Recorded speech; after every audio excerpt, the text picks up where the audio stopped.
Penyakit kusta antara penyakit yang sangat digeruni oleh kebanyakan orang kerana boleh menyebabkan kecacatan kekal, lumpuh maupun buta seumur hidup.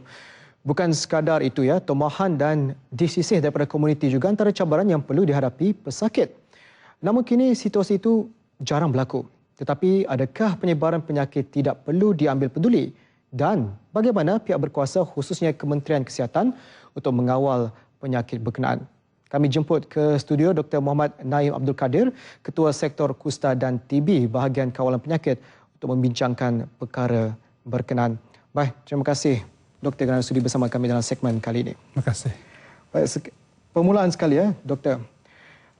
Seperti yang kita tahu ya, pada 1926 hampir 3,000 pesakit kusta diasingkan dan ditempatkan di Pusat Kawalan Kusta Negara dan Hospital Sungai Buloh ya, atau lebih dikenali sebagai Lembah Harapan. Jadi apakah mungkin ya situasi penyakit kusta di negara ini dan dunia secara umum, Doktor?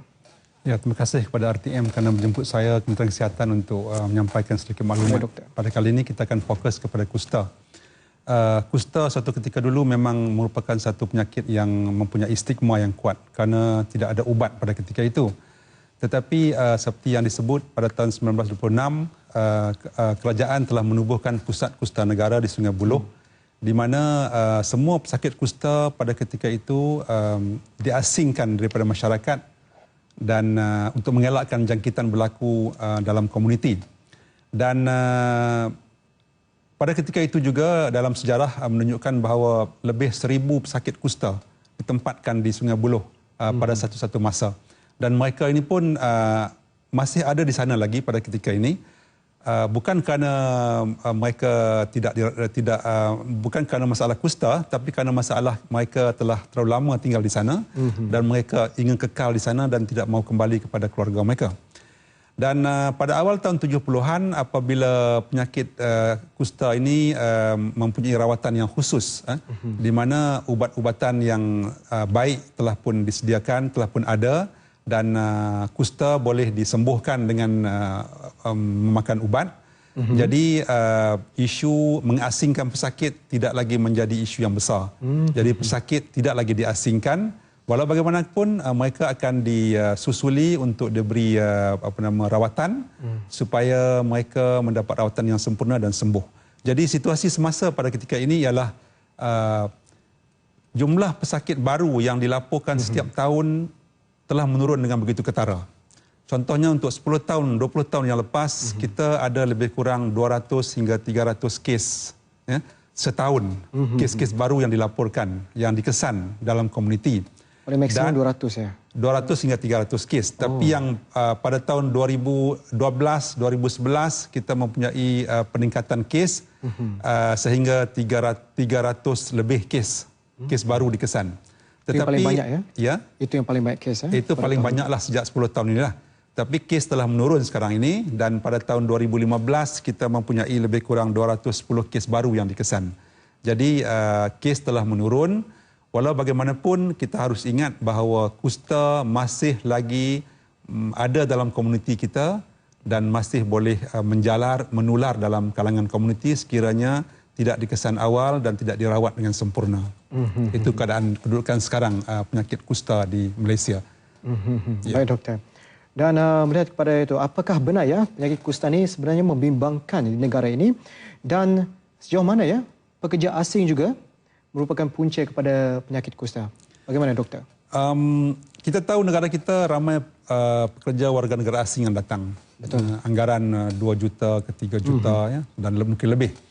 Dan satu fakta yang perlu dijelaskan di sini ialah seseorang yang mendapat jangkitan kusta, mereka tidak menunjukkan tanda-tanda penyakit itu serta-merta. Tak ada simptom? Tak ada simptom serta-merta. Tidak seperti kita mendapat penyakit batuk, demam, selsema. Kita dapat jangkitan daripada orang lain, dalam 2 hari, 3 hari kita menunjukkan jangkitan itu. Tapi kusta kita mendapat jangkitan masuk dalam badan kita melalui udara, pernafasan. Dan kuman itu boleh berada dalam badan kita untuk tempoh jangka masa yang panjang, 20 hingga 30 tahun. Sebelum dia mula menunjukkan kesan, tanda-tanda penyakit kusta. Jadi maknanya dia duduk diam dalam badan kita dan selepas tempoh tertentu, dengan faktor-faktor tertentu, dia boleh menunjukkan tanda. Jadi siapa saja termasuk warga negara asing yang datang ke negara kita, kemungkinan besar mereka telah mendapat jangkitan di negara asal mereka. Dan mereka datang kemari oleh kerana suasana kehidupan, ekonomi, sosial, stres dan sebagainya, maka penyakit ini akan timbul. Dan mereka akan dikesan mendapat jangkitan kusta. Dan sebagai statistik yang boleh saya jelaskan di sini ialah untuk tempoh 5 tahun yang kebelakangan ini, jumlah kes baru di kalangan pesakit kusta warga negara asing dalam lingkungan antara 30 hingga 40%. Ya, 30-40%. Ya, 30 hingga 40% daripada keseluruhan kes yang kita kesan dalam tahun tersebut. Berpunca dari pekerja asing. Memang daripada, bukan berpunca, makna mereka ini adalah pekerja warga negara asing. Maksud saya 30 hingga 40% adalah warga negara asing, selebihnya 60-70% adalah warga negara tempatan, warga negara Malaysia. Jadi dalam lingkungan 30 hingga 40% itu di kalangan warga negara asing. Saya nak menekankanlah bahawa kajian ataupun apabila satu kes yang kita kesan di kalangan warga negara tempatan maupun warga negara asing, kita dapati bahawa jangkitan berlaku dalam komuniti tersebut.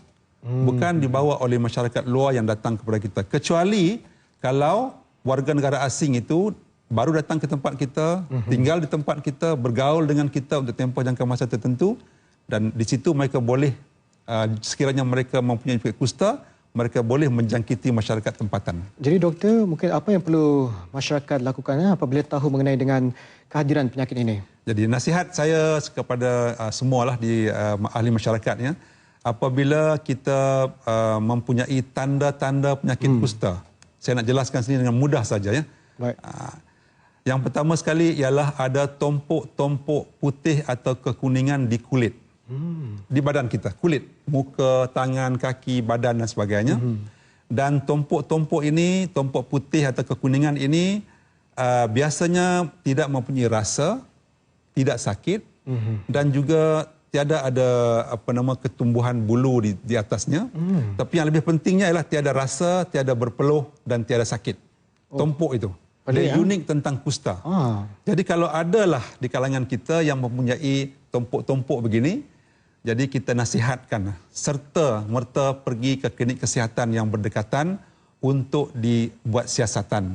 Berjumpa dengan doktor kita di sana dan mereka akan melakukan ujian untuk menentukan bahawa tompok-tompok ini adalah bukan tompokan kusta. Kalau mereka perlukan rujukan, doktor akan buat rujukan kepada pakar-pakar di klinik kulit di hospital untuk membuat ujian selanjutnya untuk mengesahkan bahawa itu adalah kusta ataupun tidak. Itu yang perlu masyarakat ambil perhatian. Baik doktor. Dan mungkin kita nak cerita sikit mengenai dengan sambutan Hari Kusta Sedunia ya, yang diadakan setiap tahun. Adakah ia mampu sebenarnya membantu menyedarkan masyarakat berhubung risiko ya penyakit berkenaan, dan mungkin boleh ditanyakan mengenai program-program yang akan diadakan di Malaysia untuk tahun ini? Ya, setiap tahun di seluruh dunia sebenarnya kita mengadakan sambutan Hari Kusta Sedunia. Jadi di Malaysia juga kita mengadakan sambutan ini. Ini adalah sebahagian daripada aktiviti promosi kesihatan, yang mana kita akan mengadakan pameran, menyediakan khidmat-khidmat kesihatan seperti kem kesihatan, saringan kesihatan dan sebagainya. Termasuklah juga saringan untuk penyakit kusta ini, selain daripada penyakit-penyakit lain yang banyak, darah tinggi, kencing manis dan sebagainya. Jadi ini satu aktiviti promosi kesihatan yang sebahagian daripadanya adalah untuk komplement ataupun untuk memantapkan lagi aktiviti promosi kesihatan dalam aspek penerangan kepada masyarakat berkaitan dengan penyakit kusta. Jadi untuk tahun ini kita akan adakan sambutan Hari Kusta Kebangsaan di Sik Kedah. Di Sik Kedah ya? Di Sik Kedah pada 22 hari bulan. 22 hari bulan ini. 22 hari bulan hari Isnin. Dan di Dewan Institut Kemahiran Mara, daerah Sik Kedah Darul Aman. Kita pilih daerah Sik ini kerana ada kes-kes yang di kalangan kanak-kanak yang berlaku di sana. Kanak-kanak? Ya, di kalangan kanak-kanak. Ada kes-kes kalangan kanak-kanak yang kita kesan. Dan bagi kita di kementerian ini, apabila kes di kalangan kanak-kanak dikesan, bermaksud bahawa ada berlaku active transmission. Transmisi yang aktif dalam kalangan masyarakat tersebut. Jadi kita memilih tempat itu untuk kita memberi kesedaran kepada masyarakat bahawa kusta leprosy atau Hansen disease ini masih ada dalam masyarakat kita. Masih wujud, ya? Masih wujud. Walaupun kesnya sudah menurun dengan begitu banyak, tapi dia masih ada. Dan sekarang ini kita tidak lihat kecacatan yang berlaku seperti dalam tahun 1920-an, 30-an, 40-an dulu. Ya. Berbeza, yang mana mereka kehilangan jari, mukanya begitu teruk sekali dan menakutkan. Tapi sekarang ini oleh kerana kebanyakan mereka akan mendapat rawatan dan mereka dirawat, sekiranya tumpuk-tumpuk itu tidak hilang dengan rawatan ubat kulit biasa, mereka akan datang lagi dan selepas itu mungkin akan dikesan sebagai penyakit kusta dan mereka akan dirawat. Jadi kita nak supaya pengesanan awal penyakit kusta ini dapat dilakukan, dapat dibuat dan mereka akan dirawat sepenuhnya sehingga sembuh. Baik, mungkin doktor boleh terangkan mungkin harapannya Kementerian Kesihatan sendiri bagi program kawalan kusta di Malaysia secara keseluruhannya. Secara keseluruhannya saya katakan di sini kita menyampaikan maklumat kepada masyarakat, kita mohon minta kepada seluruh ahli masyarakat untuk mengenali penyakit kusta ini. Seperti saya sebutkan tadi tentang tanda-tandanya, ya, tentang tumpukan kulit, tumpukan di kulit yang tidak ada rasa, tidak ada sakit dan sebagainya. Mereka tahu penyakit itu adalah kusta dan mereka datang ke depan ke klinik untuk diperiksa. Itu yang pertama yang saya rasa perlulah untuk kita masyarakat mengetahui perkara itu dan mengambil tindakan. Dengan cara demikian barulah kita dapat kawal transmisi penyakit kusta dalam komuniti. Dan yang keduanya kita mohon kerjasama juga daripada pihak-pihak yang non-government organisation, NGO, untuk sama-sama bersama kita untuk menyampaikan maklumat, untuk menyebarkan bahan-bahan pendidikan kesihatan kepada masyarakat dan juga membantu kita dalam aspek kebajikan pesakit yang menerima rawatan ini. Dan satu perkara lagi yang saya nak tekankan di sini ialah dulu penyakit kusta mempunyai stigma. Betul. Sekarang ini pun orang masih lagi mempunyai persepsi yang sama. Sebab di bawah dulu. Walaupun penyakit kusta sekarang bukan macam dulu lagi, tak ada kecacatan yang serius. Tapi bila sebut kata kusta, orang memang takut. Seolah-olah itu penyakit yang boleh membawa maut dan boleh membawa kecacatan yang teruk. Sebenarnya kusta adalah penyakit pada masa ini, penyakit yang boleh disembuhkan dengan ubat, dengan rawatan yang sempurna, pesakit boleh sembuh. Dan dengan sembuh itu mereka tidak lagi menjangkiti orang lain. Itulah kusta yang kita ada pada hari ini. Baik, terima kasih doktor. Dan diharap dengan maklumat yang kita dapati daripada doktor sendiri, semoga pandangan masyarakat stigma tu tidak lagi. Semuanya akan berbeza selepas ini. Bahawa penyakit kusta ini sebenarnya masih boleh dirawat lagi. Ya. Baik, terima kasih doktor kerana bersama kami dalam segmen kali ini. Terima kasih kepada Thank you.